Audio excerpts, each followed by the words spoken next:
2 Corinthians 12. I must go on boasting. Although there is nothing to be gained, I will go on to visions and revelations from the Lord. I know a man in Christ who 14 years ago was caught up to the third heaven. Whether it was in the body or out of the body I do not know, God knows. And I know that this man, whether in the body or apart from the body I do not know, but God knows, was caught up to paradise and heard inexpressible things, things that no one is permitted to tell. I will boast about a man like that, but I will not boast about myself, except about my weaknesses.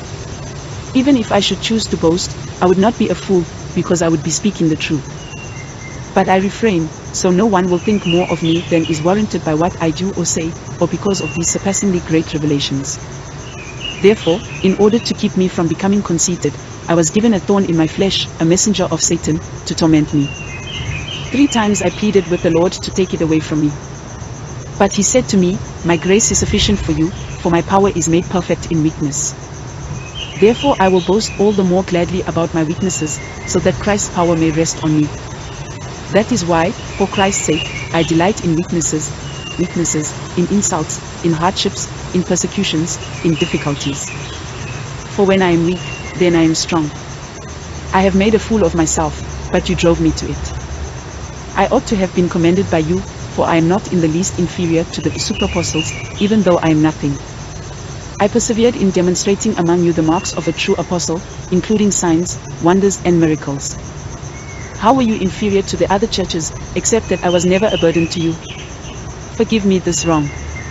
Now I am ready to visit you for the 3rd time, and I will not be a burden to you, because what I want is not your possessions but you. After all, children should not have to save up for their parents, but parents for their children. So I will very gladly spend for you everything I have and expend myself as well. If I love you more, will you love me less? Be that as it may, I have not been a burden to you. Yet, crafty fellow that I am, I caught you by trickery. Did I exploit you through any of the men I sent to you? I urged Titus to go to you, and I sent our brother with him.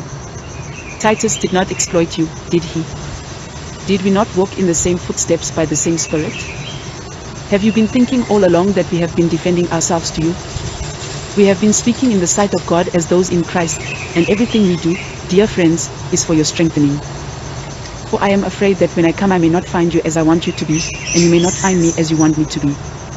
I fear that there may be discord, jealousy, fits of rage, selfish ambition, slander, gossip, arrogance and disorder.